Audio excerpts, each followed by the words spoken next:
Okay, friends, please get ready for a dictation of transcription number 303 from Sir Kailash Chandra magazine. 5 seconds. Start. Suggestions have, however, been made to the Election Commission that a chief electoral officer appointed under the present system might find himself to be too much under the control of the state government and that he might not sometimes be free to act independently in his capacity as the chief electoral officer,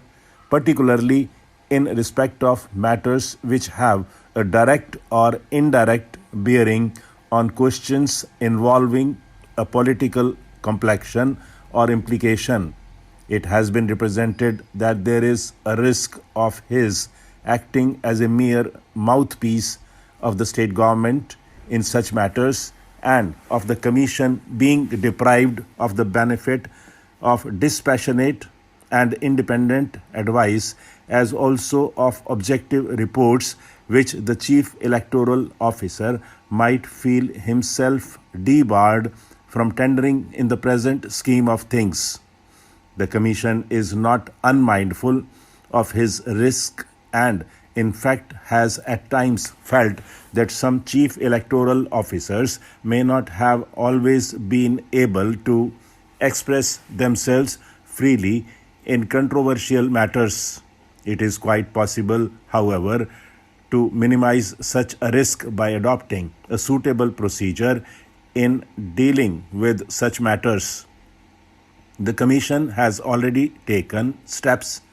to ensure that the chief electoral officer no longer acts or is even regarded as a limb of the state government, but that in regard to his statutory duties, he may act more and more as an independent authority under the direct control of the Election Commission. So far as he has to utilize the state government and act as a liaison officer between the state government and the Commission has always insisted that the chief electoral officer must be given an adequate secretariat status in the state government, for example, that of a secretary, joint secretary, or deputy secretary. Without such a status,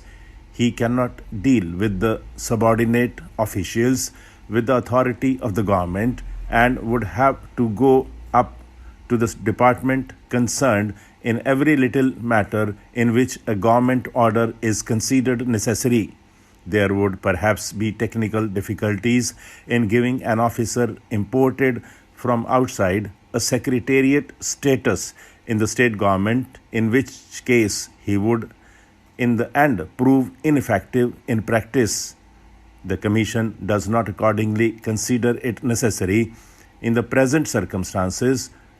to depart from the present practice of appointing an officer of the state government as the chief electoral officer, and this practice should be followed.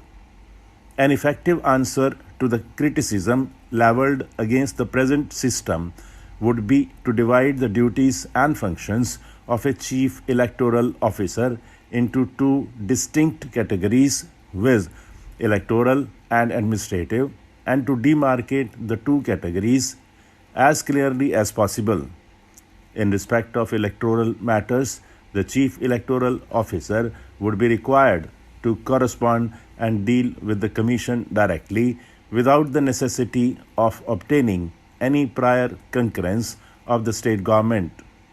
The state government need not, in fact, be troubled with any of such matters with which it would not be directly concerned. If it is felt desirable or necessary that the state government's views should also be available to the Commission, copies of the correspondence between the Commission and the Chief Electoral Officer would be communicated to the Chief Secretary to the state government for the purpose. In respect of all administrative matters, however, the Chief Electoral Officer would function in full consultation with and with the concurrence of the state government. In fact, this procedure has already been brought into operation and has been working satisfactorily. In the light of the experience gained during the last 8 years, the Commission has come to the conclusion that the Chief Electoral Officer of a state should be a senior officer of the state government, preferably with the status of a joint secretary at least. Except for a year or so during the general elections, there is no objection to his being a part-time officer, but in every such case, a junior whole-time officer should invariably be made available to him as his deputy. The Commission has noticed that many part-time chief electoral officers find it difficult, in view of their other preoccupations, to undertake tours to the districts, and this inevitably results in the loss of an effective touch between the chief electoral officers on the one hand and the district officers and the other election officers in the districts on the other.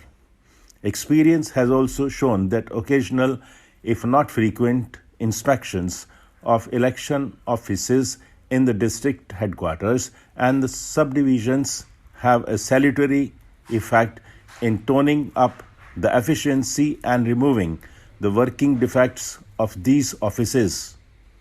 Such inspections also afford a very valuable opportunity to the local election officers to apprise the Chief Electoral Officer and through him the Election Commission of the practical difficulties, if any, they experience in carrying out the provisions of the law and the directions of the Commission and the Chief Electoral Officer. Not unoften has it been found